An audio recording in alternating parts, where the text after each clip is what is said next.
लालची राजमा चावल वाला। बाजार के बीचों बीच महेश का राजमा चावल का होटल था। उस होटल में बस राजमा चावल ही मिलता था। दूर दूर से लोग महेश का राजमा चावल खाने आया करते थे। महेश के पास एक बावर्ची था जिसका नाम उमंग था। मालिक, एक बात कहनी थी। बोल बोल उमंग, क्या बात है? देखिए ना, हमारा यहाँ राजमा चावल खाने लोग दूर दूर से आ रहे हैं। हर दिन आपकी कमाई 2 गुनी हो रही है। हमारा पगार थोड़ा बढ़ा दीजिए ना मालिक। ओहो, तू चिंता मत कर, अगले साल बढ़ा दूंगा। नहीं मालिक, आपने पिछले साल भी यही कहा था, पर नहीं बढ़ाए। महंगाई बहुत बढ़ गई है मालिक। इतने कम पगार में काम कैसे चलेगा? अरे देख कितने लोग आए हैं, जल्दी से उन्हें राजमा चावल दे। जा जल्दी जा, हम बाद में बात करते हैं। नहीं मालिक, अभी बात कीजिए।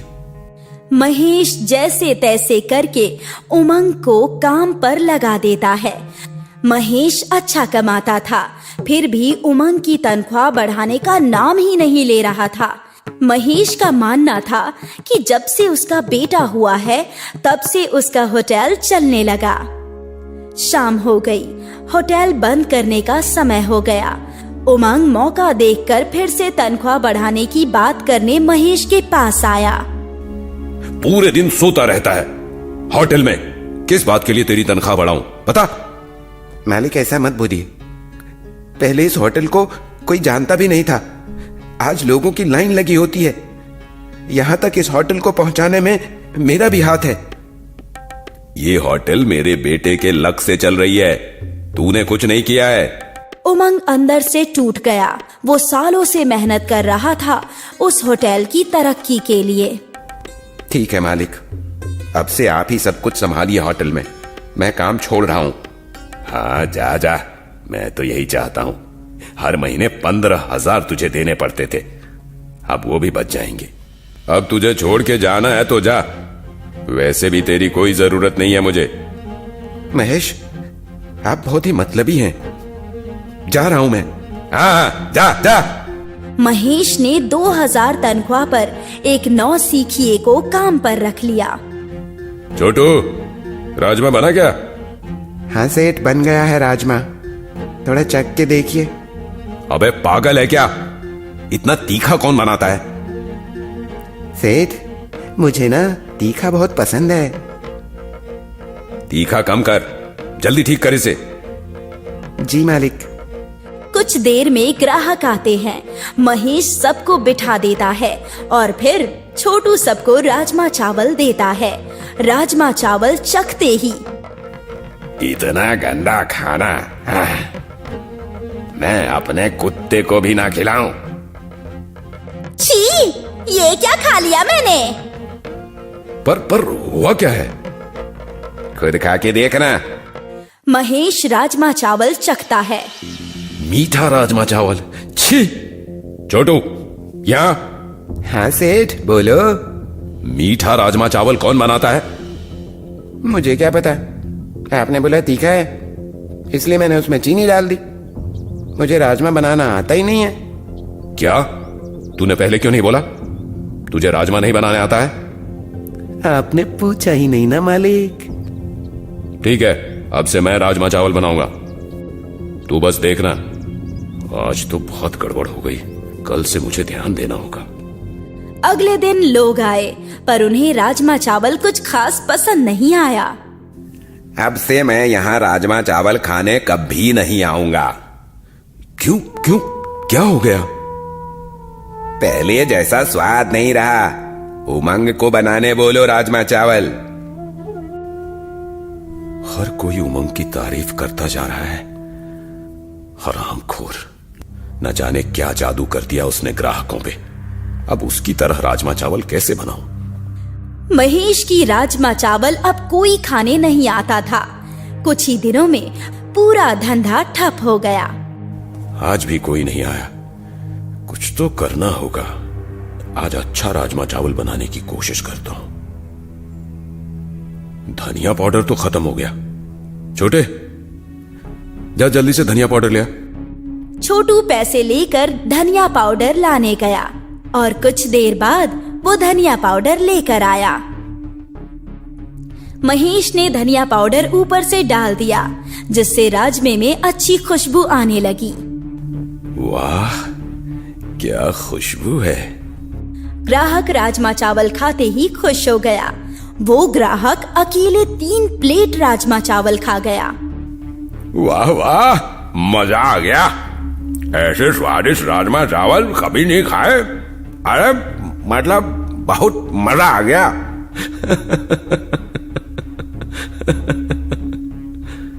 उस दिन देखते ही देखते महेश के होटल में पहले जैसी खचाखच ग्राहकों की भीड़ लग गई।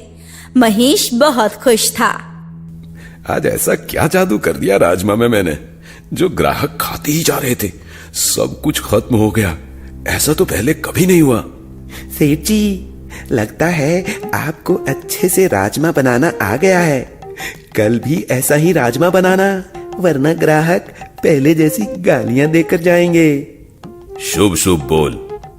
पहले देख लेता हूँ किचन में क्या क्या है। महेश किचन में देखता है कि आज कौन से मसाले डाले थे। तभी महेश की नजर धनिया पाउडर के पैकेट पर जाती है। ऐसा पैकेट पहले कभी नहीं देखा किचन में। ये तो भांग है। ये कौन लाया? छोटू, छोटू। हाँ सेठ जी, बोलिए, अब क्या हुआ? ये भांग का पैकेट यहां कैसे आया? ये तो धनिया पाउडर है सेठ जी, आपने ही तो बोला था ना। अबे बेवकूफ, ये भांग का पैकेट है, धनिया पाउडर नहीं। तभी तो सोचूं, लोग इतना क्यों खा रहे थे आज राजमा चावल। लगता है सब साले नशेड़ी थे। सेठ जी, अभी जाके धनिया पाउडर लाता हूं। वाह छोटू, तेरी गलती से मेरा होटल पहले से भी ज्यादा चलने लगेगा। नहीं, अब से तू भांग का ही पैकेट लाएगा। पर सेठ, ग्राहकों को भांग का राजमा चावल पसंद है, हम उन्हें यही खिलाएंगे। लेकिन सेठ जी, किसी को पता चल गया तो? किसी को पता नहीं चलेगा। तू भी किसी को कुछ मत बताना। आज से तेरी पगार 10,000। वाह सेठ जी, आप तो भगवान निकले। अब से महेश के होटल में भांग मिला हुआ राजमा चावल बिकने लगा और लोग चाव से खाते भी थे, बच्चे बूढ़े सब। तभी एक आदमी आया, विकी नाम का। जल्दी जल्दी राजमा चावल देना भाई, बहुत भूख लगी है। विकी ने इतना राजमा चावल खा लिया कि नशे में वहीं सो गया। सेठ, ये तो यहीं सो गया। लगता है भांग का नशा हो गया इसे। उठाओ उसे, कुछ अनहोनी ना हो जाए। कुछ घंटों बाद विकी को होश आया। मैं यहाँ क्या कर रहा हूँ? न जाने कहां कहां से आ जाते हैं। तुझे सोने के लिए मेरा ही होटल मिला था क्या? ऐसे ही चिल्ला के बात करूंगा तो उसे शक नहीं होगा कि खाने में कुछ गड़बड़ थी। बरखुरदार, तुम खाना खा के यहीं सो गए थे। उफ, मेरा सर, ये दुख क्यों रहा है? भागो यहां से। विकी खड़ा होने की कोशिश कर रहा था। जैसे तैसे वो लड़खड़ाते हुए होटल से बाहर आया। पहले तो ऐसे कभी नहीं हुआ था। लगता है तुम्हारे राजमा चावल में कुछ गड़बड़ है, जिससे मुझे नींद आ गई और सर घूम रहा है मेरा, जैसे कोई नशा है। मुझे तुम अपना किचन दिखाओ। हमारे खाने में कोई गड़बड़ी नहीं है। मुझे तो लगता है तू ही नशा करके आया था। ये देखो मेरी आईडी, मैं पुलिस इंस्पेक्टर हूं। विकी किचन में जाता है और भांग का पैकेट देखता है। अच्छा, तो तुम लोग भांग मिलाते हो अपने खाने में? नहीं साहेब, ये सब ना सेठ करता था, मैं नहीं। मैंने तो समझाया था, पर पैसे देकर मेरा भी मुंह बंद कर दिया। क्यों महेश, थोड़ी सी भी शर्म नहीं आई? यहाँ बच्चे, बूढ़े, महिलाएं सब खाना खाने आती हैं और तुम उन्हें नशीला राजमा चावल खिलाते हो। साहिब, कुछ ले दे के मामला खत्म कर दीजिए ना। हर कोई तेरी तरह पैसों का भूखा नहीं होता। मेरे साथ थाने चल, तेरी लालच तो वहीं निकालूंगा मैं। इंस्पेक्टर विकी ने महेश और छोटू दोनों की अच्छे से खातिरदारी की और फिर उन्हें जेल में बंद कर दिया। महेश का होटल भी बंद हो गया। दोस्तों, सफलता चाहे कम मिले, पर धोखा देके सफल होने की कोशिश मत करो। लालच बहुत ही बुरी चीज है। लालच के चक्कर में अच्छों की नैया डूब गई, इसीलिए लालच मत करना। कंजूस पिज्जा वाली। ढोलकपुर गांव में एक विमला नाम की औरत रहती थी और उसके पति रमेश पिज्जा बेचने का काम करते थे। उन दोनों की दुकान बहुत अच्छी चलती थी क्योंकि गांव में दूर दूर तक पिज्जा नहीं मिलता था, जिस वजह से उनका पिज्जा अच्छा बिक जाया करता था। अरे सुनती हो, हमारा तो पिज्जा बहुत अच्छा बिकता है क्योंकि गांव में दूर दूर तक कोई भी इसके बारे में नहीं जानता है। हाँ, आप बिल्कुल ठीक कह रहे हैं और इसी वजह से हमारी दुकानदारी अच्छी हो जाती है। क्यों ना हम इसे और अच्छा बनाएं? वैसे भी गांव में कौन जानता है पिज्जा खाना। अगर हम अच्छा बनाएंगे तो इससे हमारा पिज्जा और अच्छा बिकेगा। हाँ, ये तो तुम बिल्कुल ठीक कह रही हो, पर इससे तो लागत ज्यादा आएगी और पैसे कम मिलेंगे। हाँ, ये तो आप बिल्कुल ठीक कह रहे हैं। रुकिए, मैं कुछ न कुछ तरकीब लगाती हूँ जिससे पिज्जा भी अच्छा हो जाए और हमारी लागत भी कम हो। अगले दिन विमला दुकान पर गई और उसने पिज्जा तैयार करना शुरू किया। दुकान पर पहले से ही पिज्जा वालों की काफी भीड़ लगी थी। तभी वहाँ पर एक रामू नाम का आदमी आया और उसने विमला से कहा, अरे भाभी जी, आज आप दुकान पर हैं। अगर आप दुकान पर हैं तो भाई साहब कहाँ हैं? नजर नहीं आ रहे। अरे भाई साहब, उनकी थोड़ी तबीयत खराब हो गई है, इसी वजह से मैं दुकान पर आई हूँ। अच्छा, ऐसी बात है, तो आज बहुत पिज्जा बिकेगा। क्यों नहीं भाई साहब, आज पिज्जा बहुत ही बिकेगा क्योंकि आज मैं पिज्जा बनाऊंगी ना। आप लोगों को जरूर पसंद आएगा। और इसके बाद विमला ने उसे पिज्जा बनाकर दे दिया और उस दिन उसका पिज्जा बहुत बिका, जिससे उसकी काफी अच्छी आमदनी हुई। घर पर आने पर जब रमेश ने विमला से कहा, अरे विमला, आज तो तुम काफी अच्छी कमाई कर लाई होगी ना? हाँ, आप बिल्कुल ठीक कह रहे हैं। आज तो बहुत अच्छी दुकान चली क्योंकि मुझे देखकर लोगों की भीड़ लग गई थी और मैंने भी पिज्जा ऐसा बनाया जिससे हमारी लागत भी कम आई और हमें रुपए भी ज्यादा बच गए। ये तो बहुत अच्छी बात है। तो फिर आज से तुम ही दुकान चलाया करना, मैं तुम्हें सामान लाकर दे दिया करूंगा। ठीक है जी, आप चिंता मत कीजिए। वैसे भी हमें अपना सपना भी तो पूरा करना है ना। इसके बाद अब तो विमला ही दुकान पर जाया करती थी और पिज्जा बनाकर बेचती थी। उसकी दुकान बहुत अच्छी चलती थी, जिस वजह से वो लोग धीरे धीरे अमीर होते जा रहे थे और इससे विमला और उसका पति बहुत खुश था। पर एक दिन अचानक गांव में बहुत ज्यादा हलचल मच गई क्योंकि शहर से पढ़कर विनोद गांव लौटा था। अरे, आज गांव में इतनी ज्यादा हलचल क्यों मची है और आज हमारी दुकान भी ज्यादा नहीं चल रही है? जरा मैं पूछ कर देखती हूँ। अरे सीमा, ओ सीमा, जरा मेरे पास तो आना। हाँ विमला, अभी आई। क्या बात है? अरे, आज गांव में इतनी हलचल क्यों मची है? क्या कोई कलेक्टर आ गया है जो इतना शोर मच गया? अरे, कलेक्टर नहीं आया है, अपना जो घनश्याम था ना, उसका बेटा विनोद शहर से पढ़कर आया है। इसी वजह से सब उसे देखने के लिए गए हैं, क्योंकि पहली बार कोई हमारे गांव में शहर से पढ़कर आया है ना। अरे वाह, ये तो बहुत अच्छी बात है। इससे तो हमारे गांव का नाम रोशन हो गया। हाँ, तुम बिल्कुल ठीक कह रही हो। देखना, वो तेरी दुकान पर जरूर आएगा, क्योंकि वो तो शहर का छोरा है, तो उसका तो पिज्जा मन पसंद होगा। अब तेरा एक और ग्राहक बढ़ गया। हाँ, ये तो बिल्कुल ठीक कह रही है। इससे तो मेरा ही फायदा है। और इसके बाद सीमा वहां से चली गई। अरे, ये क्या हो गया?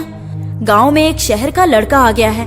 अगर वो मेरी दुकान पर आया तो उसे पता तो लग जाएगा कि मैं कैसे पिज्जा बना रही हूँ, जिससे मेरी सारी पोल खुल जाएगी। मुझे कुछ दिन फिर से सही से पिज्जा बनाना चाहिए। और ये कहकर वो अपने घर चली आई।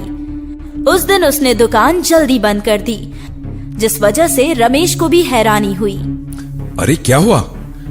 आज तुम दुकान इतनी जल्दी बंद करके क्यों आ गई? सामान खत्म हो गया था क्या? अरे नहीं, ऐसा कुछ भी नहीं हुआ है। हमारे गांव में घनश्याम का लड़का विनोद, वो शहर से पढ़कर आया है। आपको तो पता ही है कि शहरी लोग तो पिज्जा बर्गर खाते ही खाते हैं। अगर उसने मेरा पिज्जा खाया तो उसे तो पता चल जाएगा कि हम पिज्जा कैसे बनाकर बेचते हैं। हाँ, ये तो बिल्कुल ठीक कह रही है। पर अब हम लोग क्या करेंगे? इससे तो हमारा सारा खेल ही बिगड़ जाएगा। आप चिंता मत कीजिए, कुछ दिन मैं शांत रहूंगी। वैसे भी मुझे पता है वो यहाँ गांव में ज्यादा दिन नहीं रहने वाला है, क्योंकि शहर के लोग कहाँ गांव में रह पाते हैं। जैसे ही वो चला जाएगा, हम फिर से वैसे ही पिज्जा बनाने लगेंगे। हाँ, ये तो बिल्कुल ठीक कह रही हो। चल, कुछ ही दिन की बात है। वैसे भी हमारे पास बहुत रुपये आ चुके हैं। इतने दिन में हम मरे नहीं जा रहे हैं। और ये कहकर अब वो उसी तरह का पिज्जा बनाकर बेचने लगी। धीरे धीरे समय गुजरा और सब कुछ फिर से पहले जैसा हो गया। पर एक दिन अचानक विमला की दुकान पर विनोद आया और उसने कहा, अरे काकी, एक पिज्जा तो देना। मैंने सुना है आप पिज्जा बहुत अच्छा बनाती हैं। अरे अरे अरे अरे विनोद, यहाँ पर तुम यहाँ कैसे? तुम तो शहर चले गए थे ना? कहाँ काकी, मैं तो गांव में ही था। बस कुछ दिन के लिए गया था, पर वापस आ गया। क्या आपको पता नहीं लगा? नहीं, मुझे नहीं पता लगा। पर आप इतनी घबराई हुई क्यों लग रही हैं? जैसे कि आपने कोई भूत देख लिया हो। अरे अरे नहीं नहीं नहीं, ऐसी कोई बात नहीं है बेटा। चल, मैं तेरे लिए पिज्जा बना देती हूँ। और ये कहकर उसने पिज्जा बनाकर विनोद को दे दिया। उसने पिज्जा खाकर विमला की बहुत तारीफ की और अब रोज विनोद उसकी दुकान पर आकर पिज्जा खाया करता था। पर एक दिन की बात है, जब विनोद पिज्जा खा रहा था तो उसने देखा कि उसके बगल में बैठा रामू भी पिज्जा खा रहा है। पर रामू का पिज्जा और उसका पिज्जा काफी अलग था। यह देखकर वो काफी हैरान हुआ और उसने कहा, काकी, मुझे ऐसा क्यों लग रहा है कि मेरा और इनका पिज्जा काफी अलग है। अरे, ये तुम कैसी बातें कर रहे हो? ऐसा कुछ भी नहीं है बेटा। लगता है तुम्हें कुछ भ्रम हो गया है। नहीं नहीं काकी, मैं देख रहा हूँ मेरा पिज्जा सबसे अच्छा होता है, जबकि इन लोगों का पिज्जा नहीं। आखिर ऐसी क्या बात है? नहीं नहीं बेटा, ऐसी कोई बात नहीं है। तुम्हें गलतफहमी हुई है। मैं तो सभी पिज्जा एक जैसा ही बनाती हूँ। ये सुनकर विनोद वहां से चला गया, क्योंकि उसे विमला पर शक हुआ कि दाल में कुछ तो काला है। कुछ समय के बाद उसकी दुकान पर एक आदमी आया और उसने विमला से कहा, अरे भाभी जी, एक पिज्जा तो देना। हाँ हाँ, अभी देती हूँ। और ये कहकर विमला ने उसे पिज्जा दिया। उसने पिज्जा खाया और विमला से कहा, अरे भाभी जी, मुझे पिज्जा कुछ सही नहीं लग रहा है। क्या आपने पिज्जा में सामान पूरा नहीं डाला है? अरे, ये कैसी बात कर रहे हैं? जैसा पिज्जा होता है वैसा ही तो दिया है। पर मुझे इसमें कुछ गड़बड़ लग रही है। नहीं नहीं भाई साहब, ऐसा कुछ भी नहीं है। आज तक किसी ने भी मुझसे शिकायत नहीं की है। सभी को मेरा पिज्जा बहुत अच्छा लगता है। वो तो लगेगा ही, क्योंकि ये ठहरे गांव के और मैं शहर का, तो इसलिए क्योंकि आपने ना ही इसमें चीज डाली है ना ही पनीर, बस इसमें आपने टमाटर और प्याज डाल दी है। आपने और कुछ भी नहीं डाला है जो पिज्जा में होता है। आपने तो बस रोटी के ऊपर सॉस लगाकर पकड़ा दिया है। ये सुनकर विमला काफी ज्यादा परेशान हो गई, क्योंकि उसे पता नहीं था कि ऐसा कुछ हो जाएगा। तो उसने कहा, अरे नहीं नहीं, ऐसा ही पिज्जा होता है। आप जाइए यहाँ से, जाइए, मेरा टाइम खराब मत कीजिए। वैसे भी मेरी दुकानदारी का समय है। पता नहीं कहाँ कहाँ से चले आते हैं। ठीक है, जाता हूँ। और ये कहकर वो वहां से चला गया। कुछ देर बाद विनोद वहां पर आया और उसने विमला से पिज्जा मांगा। विमला ने उसे पिज्जा दिया और विनोद ने उसे खाकर विमला से कहा, अरे काकी, अभी जो आपने पिज्जा दिया था वो काफी अलग था और ये तो बहुत ही अच्छा है। ऐसा कैसे? क्या? ये तुम क्या कह रहे हो? अभी मैंने तुम्हें पिज्जा कहाँ दिया? अरे अभी थोड़ी देर पहले तो आपने मुझे पिज्जा दिया ही था। वो तो बिल्कुल ही बेकार था। ऐसा लग रहा था मानो रोटी पर किसी सॉस और टमाटर जलाकर पकड़ा दिया हो। ये सुनकर विमला काफी हैरान हुई। विमला को हैरान देखकर विनोद ने उससे कहा, हैरान मत होइए, वो आदमी कोई और नहीं बल्कि मैं ही था। मैं ही भेष बदल कर यहाँ पर आया था, क्योंकि मुझे उस दिन आप पर शक हुआ कि आप पिज्जा में कुछ गड़बड़ कर रही हैं, और अपना शक और आपकी सच्चाई लाने के लिए मैं आज भेष बदल कर आया। और मुझे पता लग गया कि आप सभी को ऐसा ही बेकार पिज्जा बना कर देती हैं। आप उसमें कुछ भी चीज नहीं डालती हैं जैसा पिज्जा में होना चाहिए। आप गांव वालों को बेवकूफ बना रही हैं। इतनी कंजूसी अच्छी नहीं है काकी जी। आप इतने रुपये बचाकर कहां पर ले जाएंगी? अरे बेटा, ऐसी कोई बात नहीं है। मैं तो बस ऐसे ही। ऐसे ही क्या? मैंने देखा है आप पिज्जा में कम लागत लगाती हो, जिससे आपके रुपये बच जाते हैं। आखिर आप दुकानदार हैं, आप इतनी कंजूसी क्यों दिखाती हैं? यदि आप इतनी कंजूसी दिखाएंगी तो आपकी दुकान एक दिन ठप हो जाएगी। और ये ठहरे गांव वाले, इन्हें क्या पता कि पिज्जा कैसा होता है? आप जैसा इनको दे दोगे वैसा ही वो खा लेंगे। मुझे माफ कर दो बेटा, मुझसे गलती हो गई। आगे से मैं ऐसा कुछ भी नहीं करूंगी। मैं अच्छा पिज्जा बनाकर बेचूंगी। तुम ये बात किसी को मत बताना। नहीं, आपकी सच्चाई सभी के सामने आनी चाहिए, क्योंकि आपने अभी तक लोगों को बेवकूफ बनाया और आपने अपनी जेब भरी है। उन्हें भी तो पता लगना चाहिए कि उन्होंने जितने रुपये दिए थे उतने का उन्हें सामान ही नहीं मिला। नहीं नहीं बेटा, मुझे माफ कर दो। इससे मेरी दुकानदारी खराब हो जाएगी। मैं आगे से कभी ऐसा नहीं करूंगी। मुझे माफ कर दो। विमला के ज्यादा कहने पर विनोद मान जाता है और उससे कहता है, अगर आपने आगे से ऐसा कुछ किया तो मैं आपको छोड़ूंगा नहीं। और फिर वो वहां से चला जाता है और विमला बेचारी दुखी होकर रह जाती है।